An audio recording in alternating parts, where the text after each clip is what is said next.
Good morning, students. My name is Nisha Sharma. I am your maths teacher of class 5th. Today we are going to study chapter 16th, Geometry. So in this chapter, we will learn about introduction of angles, approximation, process of angle measurement, 90-degree angle, acute angle and obtuse angle, type of angles and measure of angles with protractor. So in this, we first read about approximation process of angle measurement. In this, when anything moves or resolve or changes its direction, then an angle is created. जब भी कोई चीज़ move करती है या अपना direction change करती है, तभी हमारा क्या बनता है? Angle. Angle created such way tells us about how much the things has resolved. और वो डायरेक्शन ही हमें क्या बताती है कि वो कितना मूव हुआ है और कितना एंगल उसमें बना है. अगर वो 1/4 मूव हुआ है तो इस तरीके का एंगल बनता है. ये होता है आपका 90 degree angle. Half round complete कर लिया यहाँ से और यहाँ तक, ये हाफ राउंड कंप्लीट हुआ तो ये आपका हो जाता है स्ट्रेट लाइन एंगल, यानी एक सीधी लाइन बना दी उसने. अगर फुल राउंड कंप्लीट हो गया यानी कि 0 डिग्री एंगल, जहाँ था वो वहीं से ख़त्म हो गया, यानी कि उसने 360 या 0 डिग्री एंगल उसने कवर किया है. Now we read concept of right angle. 90 degree angle को हम बोलते हैं right angle. Right angle basically होता है जब 0 से स्टार्ट होकर इस तरीके से 1/4 एंगल जो बनता है वो हमारा होता है 90 डिग्री एंगल. ये है हमारा डी. उसमें देखिए ये आपकी जो पॉइंट है सेंटर पॉइंट, यहाँ हम उस सेंटर पॉइंट को रखते हैं. और अगर इधर से मेजर कर रहे हैं तो 0, 10, 20 इस तरीके से मेजर करेंगे. इधर से मेजर कर रहे हैं तो 0, 10, 20 इधर से मेजर करेंगे. तो यानी कि यहाँ से 0 से 90 ये होगा आपका 90 डिग्री एंगल, यानी कि इस साइड वाला. अगर इधर से मेजर कर रहे हैं तो 0 to 90 ये आपका 90 डिग्री एंगल हो गया. दैट मीन्स 90 डिग्री आपका इस तरीके से रिप्रेजेंट होता है.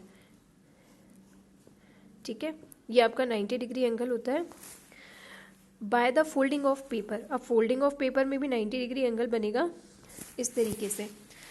अब हम बात करते हैं concept of angles less than right angle और मोर देन राइट एंगल. अब राइट एंगल हो गया आपका ये वाला. अगर इससे छोटा है तो वो कौन सा एंगल होगा, और इससे बड़ा है तो वो कौन सा एंगल होगा.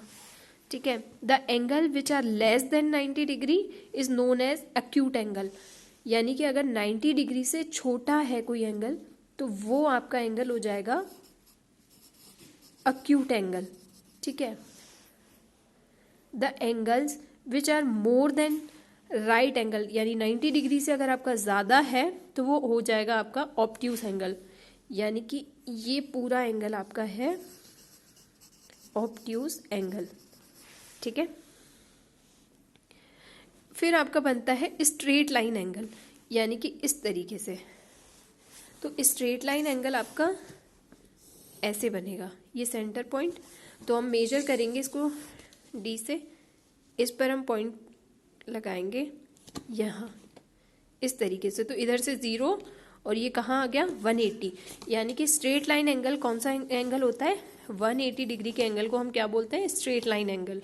Okay, next in this page number 124 पर आपका देखिए एग्जाम्पल है. यहाँ आपको आइडेंटिफाई करने हैं एक्यूट एंगल, ऑब्ट्यूस एंगल और राइट एंगल. तो राइट एंगल तो देखो इस वाले में दिख रहा है हमें साफ साफ, GHIJ ये सभी राइट एंगल हैं. ABC ये सब आपके एक्यूट एंगल है, 90 डिग्री से छोटे हैं. आप इससे मेजर करके देख सकते हो, क्योंकि देखो इस लाइन पर अगर आप राइट एंगल बनाओगे तो वो इस तरीके से बनेगा. तो ये इससे छोटा हो गया, ये हो गया आपका एक्यूट एंगल. इसके जितने जो भी एंगल बन रहे हैं आपके वो सब क्या है? Obtuse angle. यहाँ पे देखो ये 90 डिग्री का एंगल यहाँ बनता है, लेकिन ये इधर जा रहा है तो ये आपका 90 से बड़ा हो गया, इसलिए ऑब्ट्यूस एंगल हो गया. इधर भी अगर आप इधर से मेजर करोगे तो ये आपका 90 का एंगल इधर बनेगा. ठीक है, तो ये बड़ा हो गया तो 90 डिग्री से बड़ा हो गया, तो ये भी आपका कौन सा एंगल हो गया? Obtuse angle. इस तरीके से मेजर करके निकाल सकते हो आप इसमें। अब हम देखते हैं exercise 16। Measure the following angles with the help of protractor. Protractor की हेल्प से आपको मेजर करने हैं यहाँ पे एंगल्स। सबसे फर्स्ट है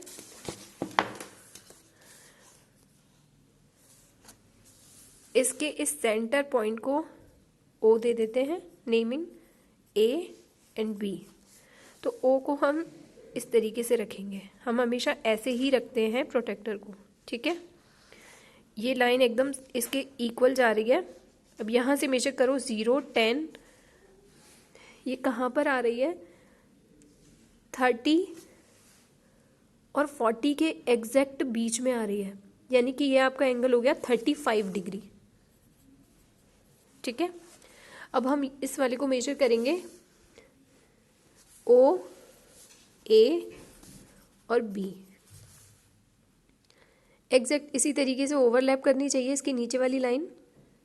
ये हो गया। उसके बाद यहाँ से देखेंगे 0, ए की साइड से ही देखेंगे, इधर कोई अपनी लाइन नहीं है तो इधर से देखेंगे 0, 10, 20, ये कहाँ जा रही है, यहाँ 120, ठीक है। यानी कि ये हमारा एंगल हो गया 120 डिग्री। ये हमें दिख रहा है साफ साफ, राइट एंगल है। देख के एक बार मेजर कर लेते हैं। देखो ये 0 से स्टार्ट हो रहा है और कहाँ जा रहा है, हिल गया थोड़ा सा, 90 डिग्री पे, यानी ये अपना हो गया राइट एंगल 90 डिग्री। ये है, अब इसे मेजर करेंगे तो ये 0 ए, तो 0 ए, ये सेंटर पॉइंट आपका ओ पे हो गया। ये वाली लाइन आपकी ओवरलैप करनी चाहिए। मेजर करेंगे यानी ये आपका आएगा 120, यानी कि ये भी आपका कितना हो गया 120 डिग्री। इसी तरीके से 20, 45, 120, 15 डिग्री, 30, 60, 150, ये हमें प्रोटेक्टर इसी के थ्रू ड्रॉ करने हैं। तो हम एक सबसे पहले एक स्ट्रेट लाइन बनाएंगे। हम ड्रॉ करते हैं जैसे कि 45 ड्रॉ करते हैं, तो हमने ये स्ट्रेट लाइन बनाई। ओ पर हम इस तरीके से रखेंगे इसको, ठीक है। अब 0 से देखेंगे, इस तरीके से ये ओवरलैप होनी चाहिए। उसके बाद हमें 45 बनाना है, तो इधर से काउंट करेंगे 0, 10, 20, 30, 40 के और 50 के जस्ट बीच में ये हो गया पॉइंट आपका, और इस पॉइंट को ओ से मिला देंगे, ये बन गया आपका 45 डिग्री। तो इसी तरीके से हम सारे एंगल्स बनाएंगे। 20 बनाना है तो यहाँ पर रखकर और यहाँ से 20 काउंट करेंगे, ठीक है। तो 0 है, 10 है, 20 है, तो यहाँ पॉइंट करके और उसके बाद इस तरीके से उसको मिला देंगे, ये हो गया आपका 20 डिग्री। अब आपका बनाना है अगर 150, तो 150 के लिए यहाँ रखेंगे और 0 से नीचे वाली लाइन कहाँ जाएगी 150, ये रहा आपका, यानी कि यहाँ पे, ठीक है। तो ये जो पॉइंट है उसको हम कहाँ मिला देंगे इससे, यानी कि ये जो आपका पूरा एंगल है वो आपका 150 डिग्री एंगल होता है। So this is it for this class. ये आप कंप्लीट हो गई आपकी exercise. Thank you so much, have a nice day.